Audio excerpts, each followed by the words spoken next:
Halo, Assalamualaikum warahmatullahi wabarakatuh. Perkenalkan, nama saya Muhammad Rahma dengan NIM A111222012. Saya akan mengulas konsep aliran eksistensialisme dalam aliran filsafat pendidikan serta alasan mengapa saya memilih aliran tersebut untuk diterapkan di perguruan tinggi. Berikut pemaparan saya. Aliran eksistensialisme dalam pendidikan menekankan pada pentingnya individu sebagai subjek yang aktif dalam mencari makna hidup dan menentukan nilai-nilai mereka sendiri. Berikut adalah beberapa konsep kunci dari aliran eksistensialisme dalam pendidikan. Yang pertama, yaitu fokus pada individu. Aliran eksistensialisme menekankan pada individualitas dan kebebasan individu dalam menentukan arah hidup mereka. Dalam pendidikan, hal ini berarti mengakui bahwa setiap orang atau setiap siswa adalah individu yang unik dengan kebutuhan, minat, dan potensi yang berbeda. Kemudian yang kedua, ada pentingnya pengalaman pribadi. Dalam aliran eksistensialisme adalah sangat menghargai pengalaman subjektif dan pribadi sebagai sumber utama pengetahuan dan pemahaman. Dalam konteks pendidikan, pendekatan ini mendorong guru untuk memfasilitasi pengalaman belajar yang bermakna dan relevan bagi siswa, yang memungkinkan mereka untuk mengaitkan pembelajaran dengan pengalaman pribadi mereka sendiri. Kemudian yang ketiga yaitu pengembangan kebebasan dan tanggung jawab.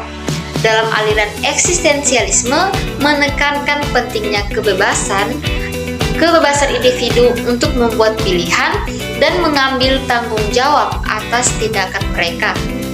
Dalam pendidikan, ini mengacu pada memberikan siswa otonomi yang cukup dalam pembelajaran mereka, serta mempersiapkan mereka untuk menghadapi konsekuensi dari tindakan yang mereka ambil. Kemudian ada beberapa alasan mengapa saya memilih aliran ini. Di antaranya yaitu alasan pertama yaitu menekankan pada pengalaman pribadi. Eksistensialisme menempatkan pengalaman individu sebagai pusat dari pembelajaran, sehingga saya merasa bahwa aliran ini sangatlah efisien digunakan pada universitas atau perguruan tinggi.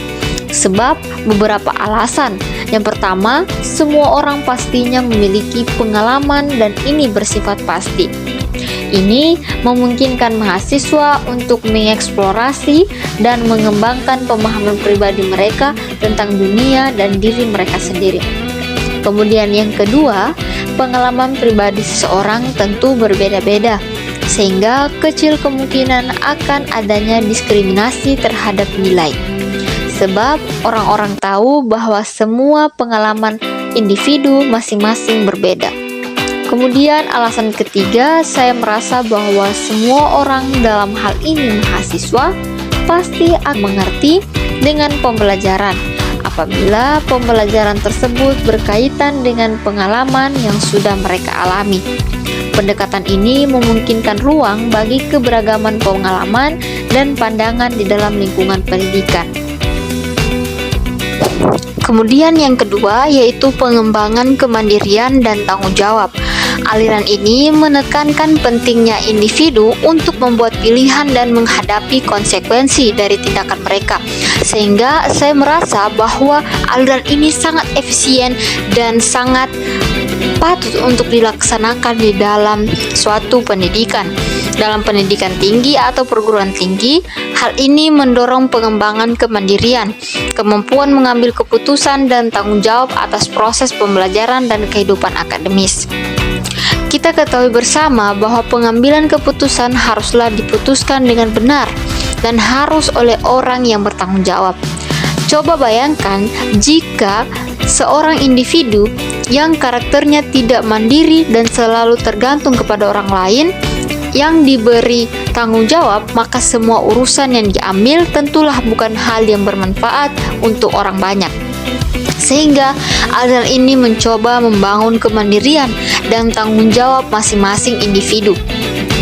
Saya mencoba membawa pendengar pada efek masa depan jika kita tidak memiliki sikap kemandirian dan tanggung jawab, sehingga aliran ini sangat praktis dan efektif digunakan karena berasal dari dalam pribadi individu itu sendiri. Pada masa seperti kita masih duduk di bangku sekolah dasar, pastinya kita sudah diberikan semacam tanggung jawab. Misal menjadi seorang ketua kelas, pastinya harus siap mengatur teman sekelas, begitu pula sebagainya.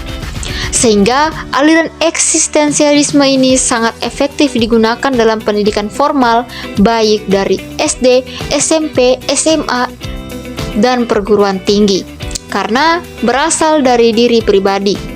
Seorang bangsa pasti akan dibentuk oleh pribadi masing-masing pemuda dan pemudinya. Alasan selanjutnya yaitu pengembangan kemampuan berpikir kritis dan kreatif. Aliran ini mendorong individu untuk bertanya tentang makna hidup dan eksistensi mereka. Ini mendorong pengembangan kemampuan berpikir kritis dan kreatif dalam menghadapi pertanyaan-pertanyaan filosofis dan eksistensial.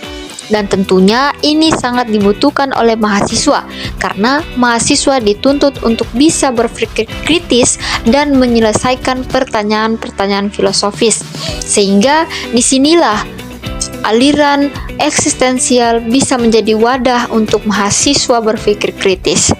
Dalam pendidikan tinggi, hal ini dapat menghasilkan mahasiswa yang lebih berpikir kritis, kreatif, dan inovatif, sehingga tidak dapat diragukan lagi bahwa kemampuan berpikir kritis dan kreatif bisa didapatkan melalui aliran ini.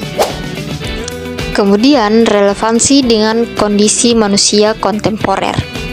Eksistensialisme mempertanyakan makna hidup dan eksistensi manusia dalam dunia modern yang kompleks. Ini dapat memberikan kerangka kerja yang relevan untuk memahami tantangan dan pertanyaan-pertanyaan yang dihadapi oleh individu. Dengan demikian, aliran ini dapat membantu mahasiswa untuk dapat selaras dengan kehidupan kontemporer. Sebagaimana yang kita ketahui bahwa kita hidup di negara yang sangat modern. Kita hidup di zaman yang sangat modern, sehingga kita juga memerlukan aliran pendidikan yang bersifat modern dengan mendukung relevansi kehidupan manusia kontemporer. Itulah pemaparan dari saya mengenai aliran yang cocok diterapkan di pendidikan tinggi serta alasan saya mengapa memilih aliran tersebut. Saya akhiri, wabillahi taufiq wal hidayah. Wassalamualaikum warahmatullahi wabarakatuh.